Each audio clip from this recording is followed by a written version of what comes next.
दोस्तों आपने अपनी ज़िंदगी में फ्रूट्स तो बहुत खाए होंगे, मगर जिन फ्रूट्स का जिक्र मैं करने जा रहा हूँ शायद आपने ना ही वो कभी खाए होंगे और ना ही आज से पहले वो कभी देखे होंगे। तो चलिए जानते हैं कि वो फ्रूट्स कौन से हैं।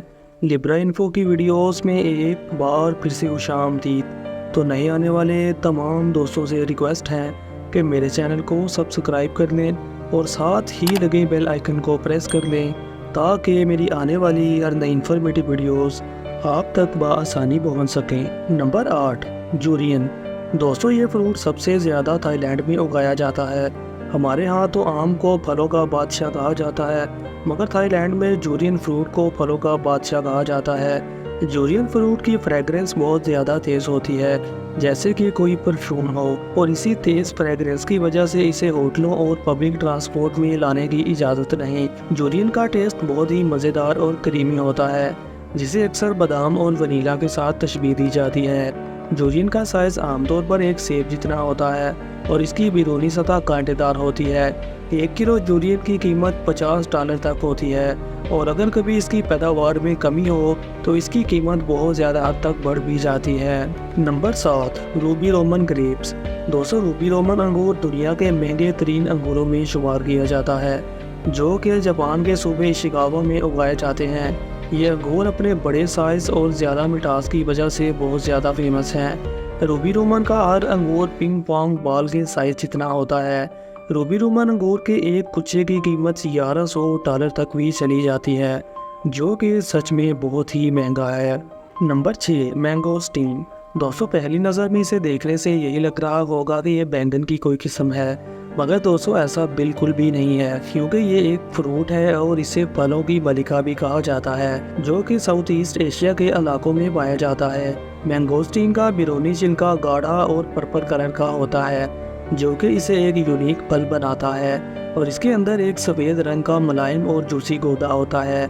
इसका टेस्ट मीठा और खट्टा होता है, जो कि इसे बहुत ज़्यादा डिलीशियस बनाता है, और इसका टेस्ट कुछ आम फलों से मिलता जुलता है, जिनमें आम, स्ट्रॉबेरी और पाइनएप्पल शामिल हैं। Number 5, Dekopon citrus.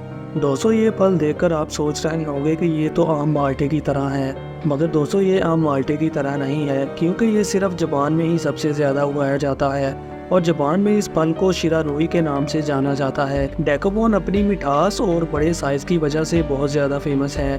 डेकोपोन का ऊपर वाला हिस्सा काफ़ी उभरा हुआ होता है, जो इसकी पहचान है। इसका छिलका नरम और आसानी से उतरने वाला होता है। डेकोपोन बहुत ज़्यादा मीठा और बहुत ज़्यादा खुशबूदार होता है। इसमें खटास बहुत ही कम होती है, जो इसे आम संतरों और किनुआ से मुनफरिद बनाता है। और सबसे मज़े की बात यह है कि इसके अंदर बीज नहीं होते, जिस वजह से आप इसे बड़े मज़े और आसानी से खा सकते हैं, जो कि सच में खाने लायक है। Number 4, Taiyo no Tamago mangoes. दोस्तों अब इसे देखकर भी आप समझ रहे होंगे कि ये सेब की कोई किस्म है, मगर दोस्तों ये सेब नहीं है, बल्कि स्पेशल किस्म का आम है, जो कि जापान में उगाया जाता है और जापान के मशहूर और महंगे आमों में से एक है।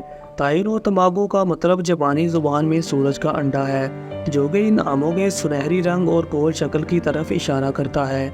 इन आमों को बहुत ही केयरफुल तरीके से उगाया जाता है, ताकि इनका मयार बरकरार रहे। इनकी शक्ल और रंग को स्पेशली तौर पर तैयार किया जाता है, ताकि ये मुकम्मल तौर पर पके हुए और खूबसूरत नज़र आए।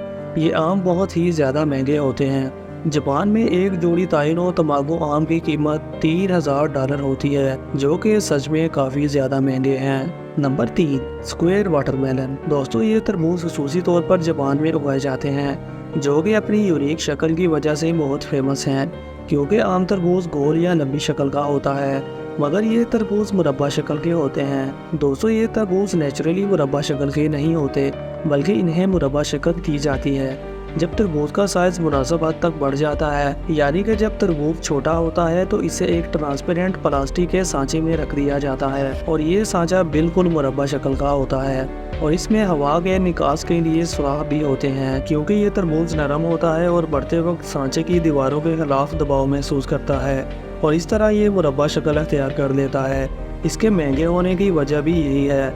जापान में इस एक तरबूज की कीमत $200 होती है, और बाद दफ़ा इससे भी ज़्यादा बढ़ जाती है। Number 2, Buddha shaped pears. दोस्तों इस नाशपाती को देखकर आपको यही लग रहा होगा कि ये प्लास्टिक की बनाई हुई है, मगर ऐसा बिल्कुल भी नहीं है।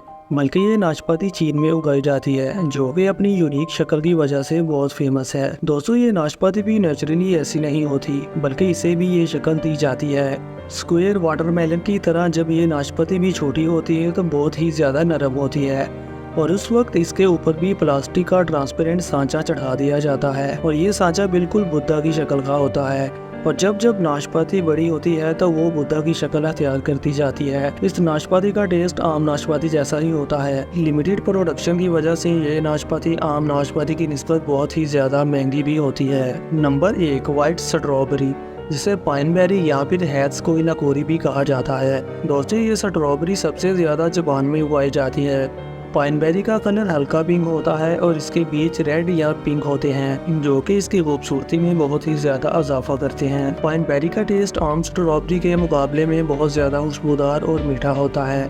पाइनबेरी का टेस्ट काफ़ी हद तक पाइनएप्पल की तरह महसूस होता है, इसलिए इन्हें पाइनबेरी कहा जाता है। वाइट स्ट्रॉबेरी को ज़्यादातर सेलिब्रेशंस और गिफ्ट्स के लिए इस्तेमाल किया जाता है। वाइट स्ट्रॉबेरी की प्रोडक्शन आम स्ट्रॉबेरी के मुकाबले में बहुत ही कम होती है, इसीलिए ये काफ़ी ज़्यादा महंगी भी होती है। जापान में इसके एक पैकेट की कीमत $20 और कई दफ़ा इससे भी ज़्यादा बढ़ जाती है। मगर दोस्तों, जो भी हो, कुदरत ने इसे कमाल का खूबसूरत बनाया है। तो जी हाँ दोस्तों, ये तो थी आज की वीडियो। इस वीडियो में आपको सबसे ज़्यादा कौन सा फ्रूट अच्छा लगा, कमेंट में ये ज़रूर बताइएगा। मेरी वीडियो को अपना कीमती वक्त देने के लिए बहुत बहुत शुक्रिया।